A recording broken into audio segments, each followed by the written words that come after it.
Hi friends, आज जो है हम एसएससी एमटीएस क्या है कि एसएससी एमटीएस के लिए 25 इंपॉर्टेंट प्रश्न करेंगे। ठीक है, जो कि एग्ज़ाम होने वाला है उसके लिए बहुत बहुत क्या है इंपॉर्टेंट प्रश्न है, जो कि अगले दिन एग्ज़ाम के लिए प्रश्न बनाया गया है। तो चलिए बिना देरी करते हुए प्रश्न को स्टार्ट करते हैं। और यदि चैनल पर नए आए हैं तो चैनल को सब्सक्राइब करके बेल आइकन को प्रेस कर ले, ताकि एसएससी एमटीएस के रिलेटेड कोई भी अपडेट सबसे पहले आप तक पहुंच जाएगा। तो चलिए प्रश्न को स्टार्ट करते हैं कि दो महाकाव्य रघुवंश और कुमार रस संभव रचित मतलब कि किसकी कृतियां हैं, ये बताना है आपको। किसकी कृतियां हैं? देखो, ये कालिदास की कृतियां हैं। किसकी कृतियां हैं? ये कालिदास की क्या है कृतियां हैं। ठीक है, चलिए देखते हैं अगला प्रश्न को। चलिए अगला प्रश्न है 2 नंबर कि यूरोपीय क्या है, यूरोपीय चैंपियंस कप या हेनकेन कप किस खेल से संबंधित है? किस खेल से संबंधित है? देखो, यह रग्बी क्या है कि यह जो रग्बी खेल से क्या है संबंधित है। ठीक है, और इसकी शुरुआत की हम बात करें तो इसकी शुरुआत जो है 1995 क्या है कि 1995 से लेकर के 96 के बीच में हुआ है। और इसका आयोजन जो है यूरोपियन रग्बी क्लब यानी कि द्वारा किया जाता है। लेकिन इस चैंपियनशिप में यूरोप के 24 देश जो कि भाग लेता है। किसने भाग लेता है? इसमें जो 24 देश जो है यूरोप के भाग लेता है। इसे भी याद रखना है। चलिए देखते हैं अगला प्रश्न को। अगला प्रश्न है 3 नंबर कि निम्नलिखित में से किस राज्य में कोयले के सबसे अधिक भंडार है? निम्नलिखित में से किस राज्य में जो है कोयले का सबसे क्या है अधिक भंडार है, ये बताना है। देखो, कोयले का सबसे अधिक भंडार जो है झारखंड में मतलब जो है होता है। कहाँ पर होता है? कि झारखंड में होता है। लेकिन वर्तमान में यह 729 मिलियन कितना है 29 मिलियन टन से अधिक कोयले का उत्पादन कर रहा है। लेकिन झारखंड में देश का सबसे अधिक कोयला भंडार है। और इसके बाद क्रमशः उड़ीसा और छत्तीसगढ़ राज्य में मतलब स्थान आता है। ठीक है, पहला आता है झारखंड, उसके बाद छत्तीसगढ़, उसके बाद उड़ीसा आता है। ठीक है, तो ऐसे इस तरीके से मतलब याद रखना है। चलिए देखते हैं अगला प्रश्न को। चलिए अगला प्रश्न है कि एग्राफिया क्या होती है? एग्राफिया जो है ये क्या होती है? देखो, एग्राफिया जो है लिखने की क्षमता की हानि होती है। क्या होती है? लिखने की क्षमता की क्या होती है? यह हानि होती है। ठीक है, देखो यह जो है ना एक न्यूरोलॉजिकल विकार है, जो कि लेखक के माध्यम से संवाद करने की मतलब क्षमता में कमी का कारण बनता है। और एग्राफिया को मुख्यतः केंद्रीय और परिधीय श्रेणियों में जो कि क्या किया जाता है, इसको विभाजित किया जाता है। चलिए देखते हैं अगला प्रश्न को। चलिए अगला प्रश्न क्या है 5 नंबर प्रश्न की दशहरा उत्सव के दौरान किया जाने वाला बिरागेज नृत्य राज्य के लोक नृत्यों में से एक विशेष स्थान रखता है। यानी कि कौन सा एक जो विशेष स्थान रखता है? देखो, ये विशेष स्थान जो ये कर्नाटका रखता है। कौन रखता है? ये कर्नाटक रखता है। यह मुख्य रूप से दशहरा के अवसर के दौरान यानी कि महिलाओं द्वारा प्रदर्शित किया जाता है। ठीक है, किसके द्वारा प्रदर्शित किया जाता है?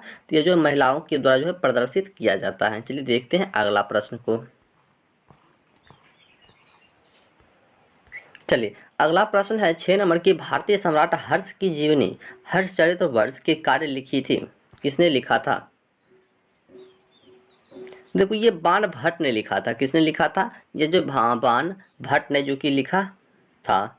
ठीक है, उन्होंने हर्ष की जीवनी हर्षचरित्र की रचयिता भी किया है। लेकिन संस्कृत भाषा में यह ऐतिहासिक कथानक से संबंधित संस्कृत का क्या है सबसे प्राचीन ग्रंथ है। और हर्षचरित्र के अनुसार हर्ष की मंत्री परिषद में प्रधान सचिव को भंडे या प्रधान सेनापति को सिंहासन तथा अश्वसेना के प्रमुख को कुंतल कहा जाता था। ठीक है, इस तरीके से याद रखना है। चलिए देखते हैं अगला प्रश्न को। चलिए अगला प्रश्न क्या है 7 नंबर में प्रश्न है कि निम्नलिखित में से कौन सा तत्व बेकिंग सोडा का घटक नहीं है?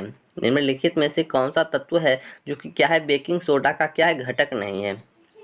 देखो कैल्शियम, कैल्शियम क्या है, बेकिंग सोडा का घटक नहीं होता है। कैल्शियम जो है ये बेकिंग सोडा का घटक नहीं होता है, लेकिन बेकिंग सोडा जो है जिसे सोडियम बाइकार्बोनेट के रूप में भी जाना जाता है। बेकिंग सोडा को सोडियम बाइकार्बोनेट के रूप में भी जाना जाता है। और यह एक क्या है, रासायनिक लेवनिंग एजेंट होता है जो कि बेक यानी कि पका हुआ खाने प्रयोग किया जाता है। लेकिन बेकिंग सोडा एक सफ़ेद क्रिस्टलीय सॉलिड होता है जिसका स्वाद जो है नमकीन होता है और इसे सोडियम हाइड्रोजन कार्बोनेट भी कहा जाता है। ठीक है, इस तरीके से इसे याद रख लेना है। चलिए देखते हैं अगला प्रश्न को। चलिए अगला प्रश्न क्या है, 8 नंबर में प्रश्न है कि अंजुम मुदगिल को किस खेल के लिए वर्ष 2019 के अर्जुन पुरस्कार से सम्मानित किया गया था। अंजुम मुदगिल को किस खेल के लिए वर्ष 2019 के अर्जुन पुरस्कार से सम्मानित किया गया था। तो ये जो है ना निशानेबाजी के लिए, किसके लिए किया गया है, निशानेबाजी के लिए जो है इसे पुरस्कारित किया गया था। देखिए इन्हें क्या कहते हैं, वर्ष 2019 के लिए अर्जुन पुरस्कार से सम्मानित किया गया था। लेकिन अंजुम जो होता है ये मुदगिल का जन्म जो है ये 5 जनवरी, इसका जन्म की हम बात करें तो इसका जन्म जो है 5 जनवरी 1994 को, ठीक है, 1994 ईस्वी को हुआ था। लेकिन क्या कहते हैं, जन्म हुआ था। लेकिन और इसमें बात हम करें कि ये कहाँ पर हुआ था, तो इसका जन्म जो ये चंडीगढ़ में हुआ था। कहाँ पर हुआ था, ये चंडीगढ़ में हुआ था। तो और निशानेबाजी में पंजाब का प्रतिनिधित्व करती है। ठीक है, पंजाब का प्रतिनिधित्व करती है। चलिए देखते हैं अगला प्रश्न को। चलिए अगला प्रश्न है कि द गोल्डन थ्रेशहोल्ड नामक पुस्तक का लेखक जो है ये कौन था। देखो द गोल्डन थ्रेशहोल्ड नामक पुस्तक की लेखक जो ये सरोजिनी नायडू थी। कौन थी, तो ये जो सरोजिनी नायडू यानी कि ऑप्शन नंबर बी जो इसका सही आंसर हो जाएगा, सरोजिनी नायडू थी। ठीक है, और यह एक कविता संग्रह है। यह पुस्तक वर्ष 1904 में, कब, ये पुस्तक जो है वर्ष 1904 ईस्वी में प्रकाशित हुआ था। लेकिन सरोजिनी नायडू का जन्म जो ये हैदराबाद में हुआ है, इसे भी याद रखना है। सरोजिनी नायडू का जन्म कब हुआ है, कहाँ पर हुआ है, हैदराबाद में जो है 13 फरवरी 1879 को हुआ था। लेकिन सरोजिनी नायडू को कविता के बहुत रुचि थी और उन्हें भारत कोकिला के नाम से भी जाना जाता था। ठीक है, भारत के कोकिला के नाम से भी सरोजिनी नायडू को जाना जाता है, तो इस नाम को भी याद रख लीजिएगा। चलिए देखते हैं अगला प्रश्न को। अगला प्रश्न है कि राजस्व प्राप्तियां नॉन डेप्ट कैपिटल रिसिप्ट के योग और कुल व्यय के बीच के अंतर को क्या कहा जाता है। व्यय के बीच के अंतर को जो है क्या कहा जाता है। देखो उसको जो है ना क्या कहते हैं, राजकोषीय घाटा कहा जाता है। इसको क्या कहा जाता है, राजकोषीय घाटा कहा जाता है। यानी कि ऑप्शन बी जो है इसका सही आंसर हो जाएगा कि राजकोषीय घाटा। चलिए देखते हैं अगला प्रश्न को। चलिए अगला प्रश्न क्या है, 11 नंबर में प्रश्न है कि पहली शताब्दी ईसा पूर्व में गंगा नदी की बाढ़ के पानी को जोड़ने वाले जल संचयन प्रणाली किस स्थान पर थी।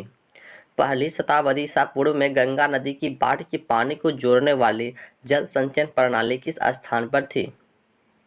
देखो पहली शताब्दी ईसा पूर्व में गंगा नदी की बाढ़ के पानी को जोड़ने वाले जल संरचना को प्रणाली यानी कि श्रृंगेरपुर, क्या कहा जाता है, श्रृंगेरपुर की मतलब भी कहा जाता था। यानी कि उसका आंसर की हम बात करें तो ऑप्शन नंबर जो है इसका सी हो जाएगा। क्या हो जाएगा, तो ये ऑप्शन नंबर जो है सी बिल्कुल सही आंसर हो जाएगा। और यह जो प्रयागराज में 22 मील, यह प्रयागराज में 22 मील उत्तर पश्चिम की ओर स्थित है। लेकिन रामायण में इस नगर का उल्लेख मिलता है। लेकिन श्रृंगेरपुर रामायण में यानी कि वर्णित वह स्थान है जहां वह वन जाते समय राम लक्ष्मण और सीता रात्रि के लिए वहाँ ठहरे थे। ठीक है, यहीं पर जो है ठहरा था राम और सीता रात्रि के लिए। तो चलिए देख लेते हैं अगला प्रश्न को। चलिए अगला प्रश्न क्या है, 12 नंबर प्रश्न कि भारत का पहला अंग्रेजी भाषा का समाचार पत्र निम्नलिखित में से कौन सा था। भारत का पहला अंग्रेजी भाषा का समाचार पत्र जो है निम्नलिखित में से जो ये कौन सा था। देखो बंगाल गजट भारत में प्रकाशित होने वाला एक अंग्रेजी भाषा का पहला समाचार पत्र था। यानी कि ऑप्शन क्या हो जाएगा, सी हो जाएगा। क्या हो जाएगा, ऑप्शन नंबर सी हो जाएगा, बंगाल गजट। ठीक है, क्या हो जाएगा, तो ये जो बंगाल गजट हो जाएगा क्या पहला था। और इसके प्रकाशक यानी कि जेम्स अगस्टम हिक्की थे और यह एक क्या था, साप्ताहिक पत्र था जो कि कोलकाता में 1780 ईस्वी में आरंभ हुआ था और इसकी हिक्की गजट के प्रकाशन का एक कारण बाजार के लिए संपूर्ण उपलब्ध कराना था। ठीक है, तो चलिए देखते हैं अगला प्रश्न को। चलिए अगला प्रश्न है 13 नंबर की, विश्व व्यापार संगठन कब अस्तित्व में आया है? विश्व व्यापार संगठन जो है ये कब अस्तित्व में आया है? देखो यह अस्तित्व में जो 1995 ईस्वी में आया है। कब आया है ये? 1995 ईस्वी में आया है। यह एकमात्र वैश्विक अंतर्राष्ट्रीय संगठन है जो कि राष्ट्रों के माध्यम व्यापार नियमों से संबंधित है और विश्व व्यापार संगठन में 164 कितना 164 सदस्य जो कि यूरोपीय संघ सहित और 23 जो होता है ये पर्यवेक्षक क्या कहते हैं सरकारें होती है। जबकि WTO संयुक्त राष्ट्र संबंध 15 नवंबर 1995 को हस्ताक्षरित विश्व व्यापार संगठन और अन्य अंतर क्या कहते हैं संगठनों के साथ यानी कि प्रभावी सहयोग की व्यवस्था से WTO एवं संयुक्त राष्ट्र के माध्यम से संबंध द्वारा संचालित होता है। ठीक है, तो इसे भी याद रख लेना। चलिए देखते हैं अगला प्रश्न को।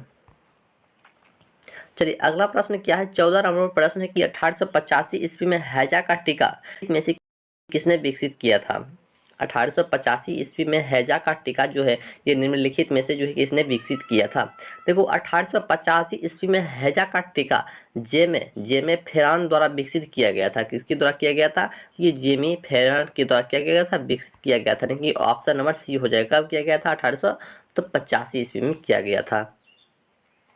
ठीक है, और यह एक स्पेनिश चिकित्सक थे जो कि हैजा का टीका मुख्य रूप से हैजा रोग से बचाव के लिए लगाया जाता है और हैजा बैक्टीरिया में दूषित भोजन जैसे पानी की वजह से फैलता है और यह एक संक्रामक रोग भी होता है जो कि क्या होता है एक व्यक्ति से दूसरे व्यक्ति में बेहद ही आसानी से फैल जाता है। ठीक है, ये ऐसा रोग होता है। चलिए देखते हैं अगला प्रश्न को।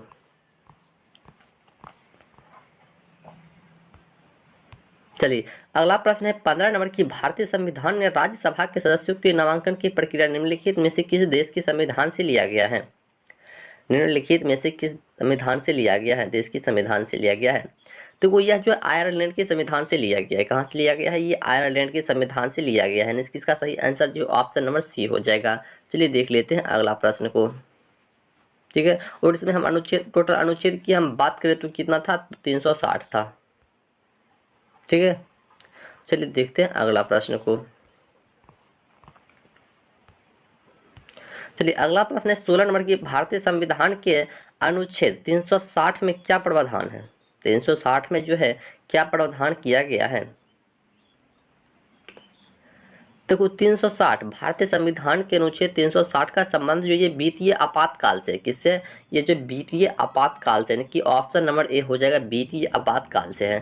ठीक है, अनुच्छेद 360 के तहत, अनुच्छेद 360 के तहत जो है ना वित्तीय आपात की घोषणा राष्ट्रपति द्वारा तब की जाती है कि जब राष्ट्रपति को पूर्ण रूप से विश्वास हो जाए कि देश में ऐसा आर्थिक संकट बना हुआ है जिसके कारण भारत के वित्तीय स्थायित्व या खास को खतरा है और भारतीय वित्तीय आपात अब तक लागू नहीं हुआ है। ठीक है, तो इस तरीके से इसको याद रख लेना है। कौन लगा सकता है? तो राष्ट्रपति। ठीक है, इसे भी याद रखना। चलिए देख लेते हैं अगला प्रश्न को।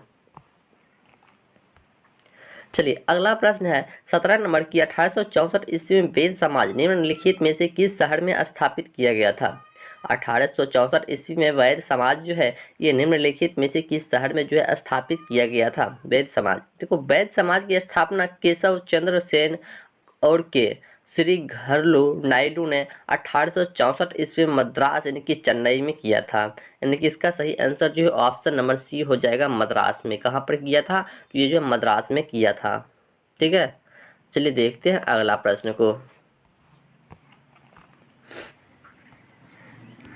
चलिए अगला प्रश्न है 18 नंबर की, अनॉर्थोलॉजी में किसका मतलब किससे मतलब संबंधित है? अनॉर्थोलॉजी जो है ये किससे संबंधित है? देखो अनॉर्थोलॉजी ये जो पक्षियों से संबंधित होता है। किससे संबंधित होता है? ये जो पक्षियों के अध्ययन से क्या होता है तो ये संबंधित होता है। देखो जीव विज्ञान की इन शाखा के अंतर्गत पक्षियों की क्या कहते हैं संरचना का वर्णन, उनका वर्गीकरण जिसमें विस्तार और विकास, उनकी दिनचर्या और मानव के लिए प्रत्यक्ष या अप्रत्यक्ष उपयोगिता इत्यादि से संबंधित विषय बिल्कुल संबंधित होता है। ठीक है, चलिए देखते हैं अगला प्रश्न को। चलिए अगला प्रश्न 19 नंबर है कि निम्नलिखित में से किस स्मारक को ढक्कन का ताजा के नाम से भी जाना जाता है। निम्नलिखित में से किस स्मारक को ढक्कन का ताजा के नाम से भी जाना जाता है, ढक्कन का ताड़ा के नाम से जाना जाता है। देखो महाराष्ट्र के औरंगाबाद में स्थित बीबी के मकबरा को ढक्कन का ताज भी कहा जाता है। ठीक है, बीबी का मकबरा को, कि ऑप्शन नंबर ए हो जाएगा बीबी का मकबरा को। ठीक है, और इसका निर्माण जो है मुगल बादशाह औरंगजेब ने, इसका निर्माण जो है मुगल बादशाह औरंगजेब ने, जो कि 1651 से लेकर 1661 के बीच में किया था। ठीक है, औरंगजेब ने किया था। चलिए देखते हैं अगला प्रश्न को।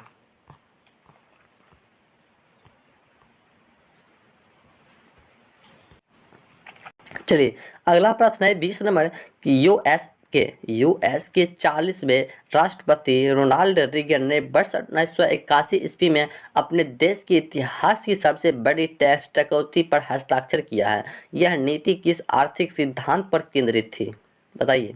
देखो यह जो है ना लेफर कर्व, क्या है ये लेफर कर्व पर जो है ना मतलब संबंधित था, कि ऑप्शन नंबर ए हो जाएगा। ठीक है, लेफर कर्व। चलिए देखते हैं अगला प्रश्न को। चलिए अगला प्रश्न क्या है 21 नंबर प्रश्न कि निकटालियोपिया, क्या है कि निकटालोपिया, जिसे आम भाषा में रतौंधी के नाम से जाना जाता है, किस पोषक तत्व की कमी के कारण होता है, कि रतौनी जो है ये किस कमी, विटामिन की कमी के कारण होता है। देखो विटामिन ए की कमी के कारण क्या होता है, रतौंधी होता है। विटामिन ए की कमी से क्या होता है, तो होता है, लेकिन यह बीमारी विटामिन ए की कमी से होता है, लेकिन रतौंधी के लक्षण में शामिल है, जैसे आंख में दर्द हो गया, सिर में दर्द हो गया, उल्टी हो गया, जीभ मलचना हो गया, धुंधलापन या धुंधली दृष्टि, दूरी से देखने में कठिनाई, रोशनी और संवेदनशील, ये सब मतलब जो इसकी मतलब लक्षण होता है। ठीक है, तो चलिए देखते हैं अगला प्रश्न को। चलिए अगला प्रश्न क्या है 22 नंबर प्रश्न की 17वीं लोकसभा की राज्य वार सूची के अनुसार लोकसभा में बिहार को कितनी सीटें आवंटित की गई हैं, बिहार को कितनी सीटें जो है क्या गया आवंटित किया गया है। देखो ये 40 सीटें जो कि बिहार को दिया गया है, कितनी सीट दिया गया है, तो ये सीट 40 दिया गया है। लेकिन इस लोकसभा में सर्वाधिक सीटें उत्तर प्रदेश के लिए हैं, सबसे ज़्यादा पूछेगा किसको दिया गया है, तो ये उत्तर प्रदेश को दिया गया है। ठीक है, और इसकी संख्या की हम बात करें तो 80 है, और सबसे कम किसको दिया गया है, ये बिहार को दिया गया है। ठीक है, दोनों याद रखना है। चलिए देखते हैं अगला प्रश्न को। चलिए अगला प्रश्न है कि पैठानी साड़ी बुनाई उद्योग किस राज्य से संबंधित है। पैठानी साड़ी बुनाई उद्योग जो है ये किस राज्य से जो है संबंधित है। देखो यह किस राज्य से संबंधित है, तो यह महाराष्ट्र से संबंधित है। किससे संबंधित है, यह जो महाराष्ट्र से संबंधित है। यह सिर्फ साड़ी से संबंधित उद्योग है। इसका नाम औरंगाबाद जिला में स्थित पैठन नामक स्थान पर पड़ा है। यहाँ पर पहली बार हाथ से बनी हुई साड़ी का निर्माण हुआ था। ठीक है, औरंगाबाद में। ठीक है, चलिए देख लेते हैं अगला प्रश्न को। चलिए अगला प्रश्न जो कि क्या है 24 नंबर प्रश्न है कि निम्नलिखित में से किस राजा के शासन काल में कोणार्क का सूर्य मंदिर बना था। निम्नलिखित में से किस राजा के शासन काल में कोणार्क का जो कि सूर्य मंदिर जो कि बना था, बताइए। कोणार्क का सूर्य मंदिर बना था। देखो कोणार्क, क्या कोणार्क का सूर्य मंदिर इनकी पूर्वी उड़ीसा के पवित्र शहर पुरी के पास स्थित है, और इसका निर्माण गंग वंश के शासक राजा नरसिंह देव प्रथम द्वारा 13वीं शताब्दी ईसा पूर्व में किया गया था। यानी कि ऑप्शन नंबर ए जो बिल्कुल सही आंसर हो जाएगा, नरसिंह देव प्रथम। ठीक है, और यह जो है गंग वंश के वैभव क्या कहते हैं स्थापत्य मजबूती और स्थिरता के साथ साथ ऐतिहासिक परिवेश का प्रतिनिधित्व भी करता था। तो चलिए देख लेते हैं अगला प्रश्न जो कि आज का हमारा लास्ट प्रश्न होने वाला है। चलिए अगला प्रश्न है 25 नंबर की अंडमान और निकोबार द्वीप समूह को अलग करने वाले जलमार्ग की पहचान करें। देखो क्या कहते हैं 10 डिग्री चैनल, क्या होता है ये 10 डिग्री चैनल जो होता है कि भारत के अंडमान और निकोबार द्वीप समूह को छोटे अंडमान द्वीप को मतलब क्या करता है निकोबार द्वीप समूह से अलग कर देता है, और जो कि क्या कहलाता है 10 डिग्री उत्तरी अक्षांश पर स्थित है। यहाँ कहाँ पर स्थित है 10 डिग्री उत्तरी अक्षांश पर स्थित है, तो इसे भी याद रखना है। तो चलिए यदि वीडियो अच्छा लगा तो चैनल को लाइक और सब्सक्राइब जरूर कर ले और दोस्तों को ज़्यादा से ज़्यादा शेयर करें। तो चलिए मिलते हैं नेक्स्ट वीडियो में, तब तक के लिए जय हिंद जय भारत।